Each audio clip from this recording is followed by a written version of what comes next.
canelada com vitória do São Paulo, hein? O São Paulo vencendo o Atlético Goianiense fora de casa.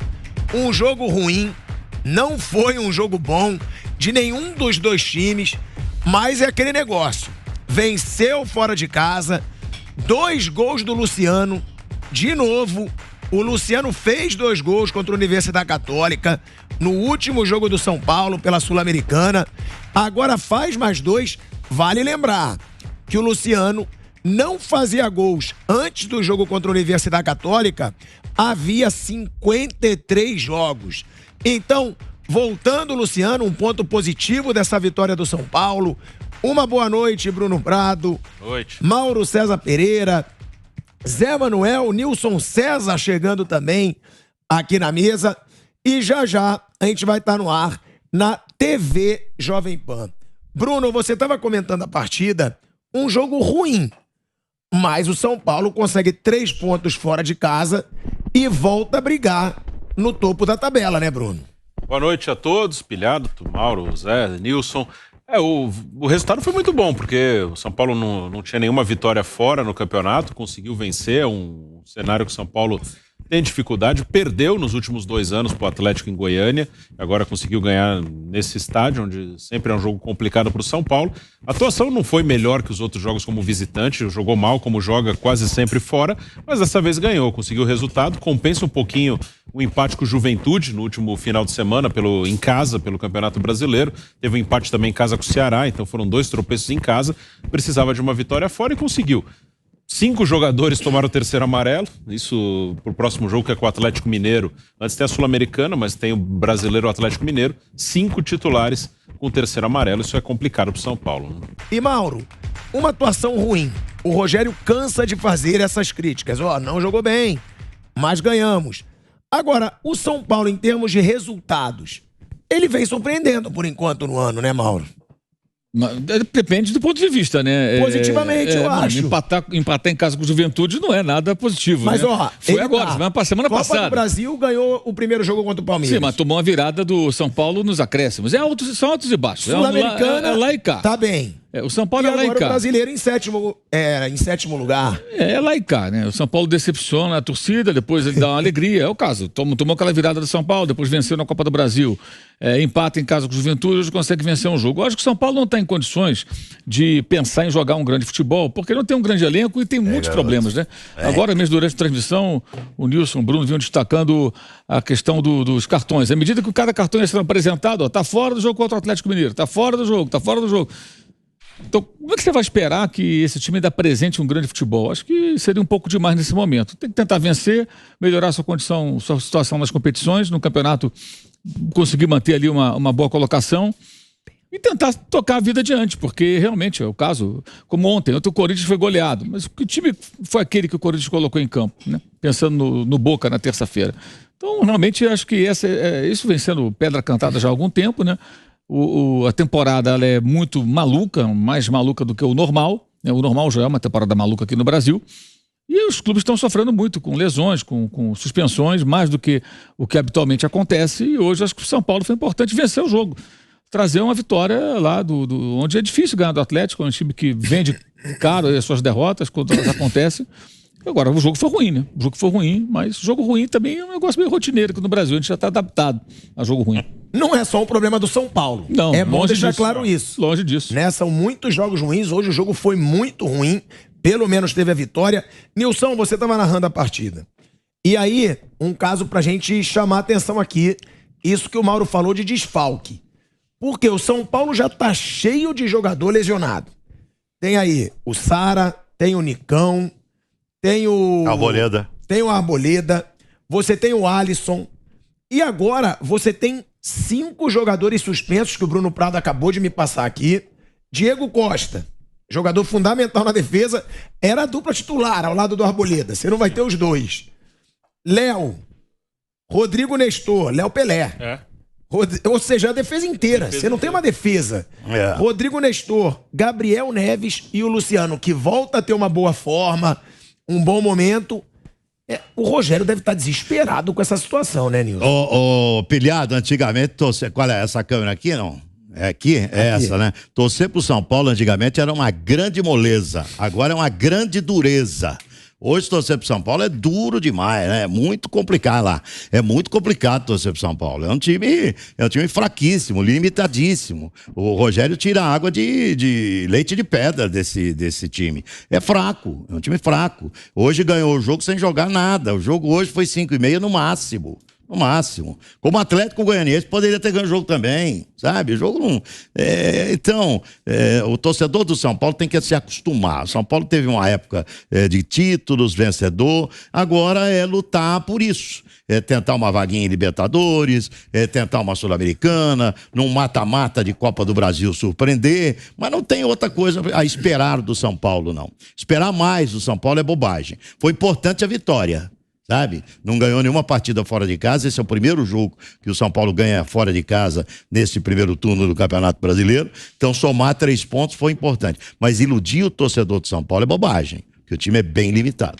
E Zé, você vê a reação do Rogério Ceni depois do jogo, a câmera vai pra ele, é ele, né, fechando os punhos ali, comemorando, meio que um alívio, porque ele sabe o perrengue que ele vai passar com esses desfalques que ele tem. Então, quanto mais ponto ele for garantindo, melhor. Mais ele vai tendo aquele alívio, sabendo que o futuro ele pode ser muito difícil, né, Zé? A situação do Rogério tá desesperadora e pode piorar. É meio que os clubes brasileiros estão lutando pela sobrevivência. Tá claro isso no São Paulo, lutando pela sobrevivência diante de tantas contusões, diante de tantas suspensões, né? 3 expulsos no jogo da Católica, que serão desfalques na quarta-feira, 5 suspensos pelo cartão amarelo e aquele montão de gente no departamento médico e logo para pegar o Galo e em Minas Gerais e em Belo Horizonte. Você vê o mesmo caso do Corinthians, também tá lutando para sobreviver, e as outras, o Flamengo também lutando para sobreviver, tentando se superar,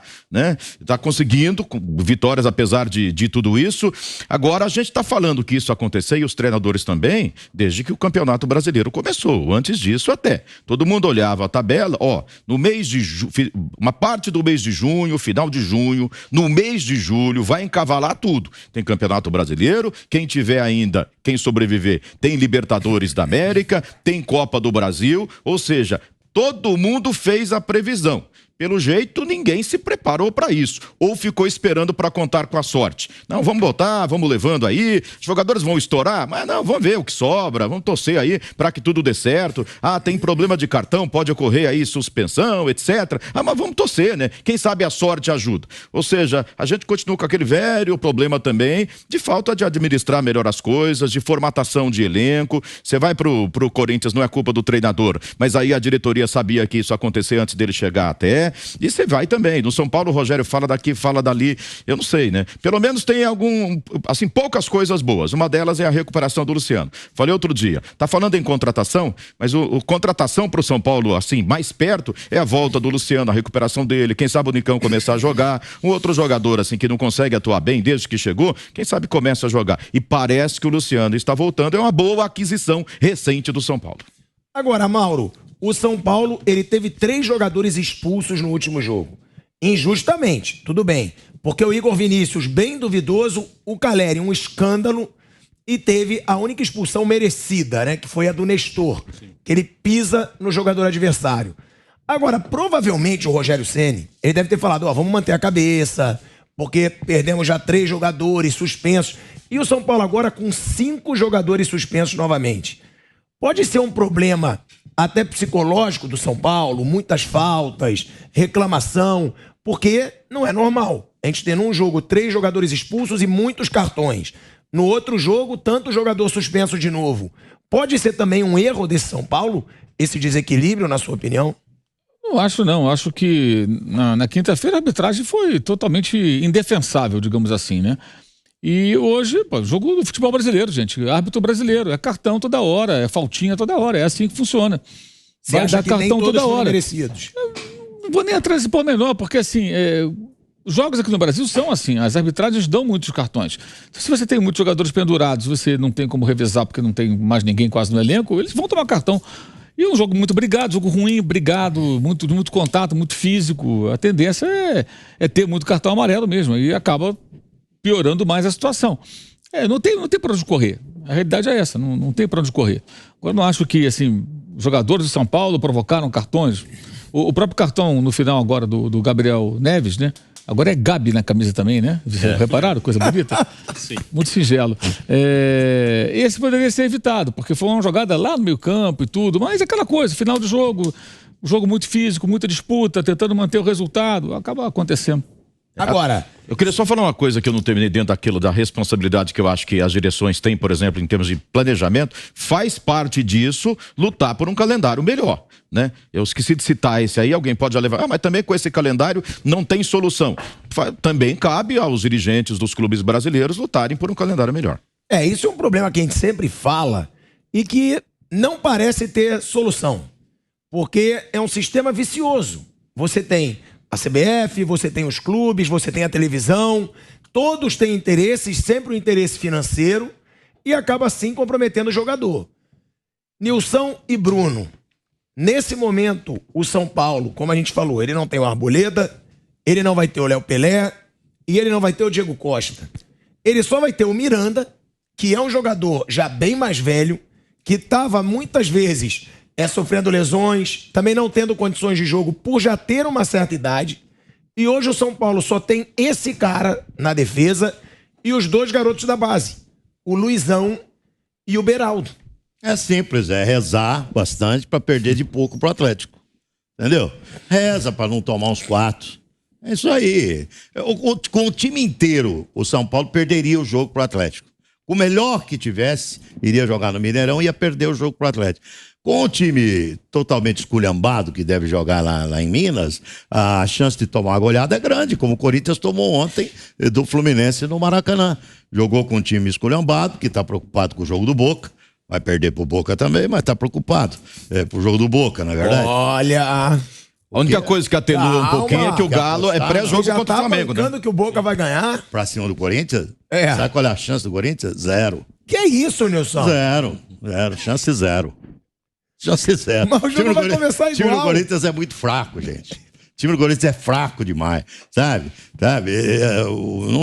Não vai dar pra encarar o Boca lá em La Bombonera, não. Vai perder o jogo pro Boca. Mas o São Paulo vai perder pro Atlético e ia rezar pra não tomar goleada do Atlético. Essa é a atual realidade do futebol brasileiro, né? E a realidade do São Paulo é essa. Mesmo com o time inteiro, perderia pro Atlético. Com o time misto, perde e talvez de goleada. Nilson, é a mesma coisa se o Atlético jogar com reservas, porque é antes do jogo contra o Flamengo pela Copa do Brasil, não é? O Atlético provavelmente também vai poupar os principais jogadores. Mas ganha. O time misto, o Atlético ganha do São Paulo. O São Paulo vai ser quase um misto também, porque não tem muita gente para colocar, né? Da defesa, o Rogério teve um jogo que ele estava sem o Diego Costa e o Arboleda. O Arboleda ele estava na seleção, ele não tinha machucado. Foi contra o América Mineiro. Ele quis manter os 3 zagueiros, ele botou o Pablo Maia de terceiro zagueiro. E não deu muito certo, né? Não foi bom. Ainda no primeiro tempo ele mexeu ali, ele botou o Patrick, aí mudou o sistema, jogou em linha de 4 e até melhorou e ganhou com o gol do Patrick. Para esse jogo, se ele quiser manter 3 zagueiros, ele só tem 3 mesmo, né? O Miranda e os 2 garotos, o Luizão e o Beraldo. O Luizão já jogou algumas vezes, o Beraldo não. Então, assim, se ele quiser manter 3 zagueiros, provavelmente ele vai ter que improvisar, ou vai jogar só o Miranda e o Luizão. E o Luizão e o Beraldo, os 2 são canhotos, né? São 2 zagueiros canhotos, os 2 meninos. Então ele vai ter essa dificuldade para armar o time. Vai ser duro. Os volantes ele não tem nem o Gabriel Neves e nem o Rodrigo Nestor. Ele vai ter o Pablo Maia, o Igor Gomes, Patrick talvez. É isso, não tem muito o que fazer. Então ele vai ter que se virar ali, principalmente no ataque não, tem o Luciano fora, mas da defesa ali para esse próximo jogo com o Atlético Mineiro, ele vai ter muita dificuldade. Ele tá se virando, outro dia ele falou que ele tem 20 jogadores, então vai se virando com o que dá. Agora, falta também, então, a diretoria fazer alguma coisa. Porque daqui a pouco o São Paulo não tem time. O São Paulo vai ter que botar a garotada da base pra jogar. E Mauro, Zé, são problemas muito parecidos, né? O Nilson acabou de falar do Corinthians. O Corinthians tem 9 possibilidades de desfalques pro jogo contra o Boca Juniors. O Vitor Pereira, numa atitude desesperada, ele botou um time nem B. É um time praticamente C contra o Fluminense. E aí perdeu de 4-0 no Maracanã. O Rogério Ceni provavelmente vai ter que fazer algo parecido. Vai ser obrigado a fazer isso. São problemas muito parecidos hoje do Rogério Ceni e do Vitor Pereira? Ou alguém ainda está numa situação pior do que o outro? Não, é parecido, mas se você for ver, até o próprio Boca colocou contra o Banfield o time reserva, tomou de 3-0 em casa na sexta-feira. O River perdeu para o Vélez, vai ter que vencer em casa, joga com o Huracan daqui a pouco, é provável que coloque um time B, C também. E lá na Argentina o calendário é mais suave do que aqui é mais pesado, são mais jogos, né? Lá não tem campeonato estadual, lá a Copa é jogo único, aqui é ida e volta, então eles têm menos jogos do que aqui tem jogo atrás de jogo o tempo inteiro, né? Você pega o número de jogos que o time argentino faz durante o ano, é menor do que o time brasileiro. Mas é lógico, é uma situação muito parecida, mas isso tudo era mais ou menos esperado. E essa questão que o Zé está falando, né, do calendário, não vai mudar nunca, porque os dirigentes são subservientes, não aceitam. Quando um clube se manifesta, ele grita sozinho, fica pregando no deserto, os outros acham que está tudo bem. E os jogadores também não falam nada, né? Técnicos só os estrangeiros falam, uma vez ou outra, um ou outro brasileiro fala. Os estrangeiros reclamam bastante, os outros, em maioria, técnicos aqui nascidos no Brasil, ficam calados porque não querem desagradar a cartolagem, porque querem ser contratados por esses clubes em algum momento, então eles não ficam arrumando problema, digamos assim, nem entre aspas, e a gente vai vivendo dessa maneira, né? Não tem condição. O jogo de ontem, por exemplo, o Fluminense venceu 4-0, fica na estatística, 4-0, mas o time que o Corinthians colocou, realmente um time completamente desqualificado para enfrentar o Fluminense do Maracanã, não tem condição. Aquele time não tem a menor condição. Mas não tinha jeito, né? Mas o adversário do Corinthians faz a mesma coisa. Por quê? Porque também prioriza a Libertadores e não conseguiria manter os mesmos jogadores. Não tem por onde correr. Essa temporada é bom lembrar. Ela termina em novembro, começo de novembro, né? Porque 21 de novembro começa a Copa do Mundo. Normalmente a temporada iria até o começo de dezembro, né? Ela vai terminar um mês e meio, mais ou menos, antes, ou quase isso.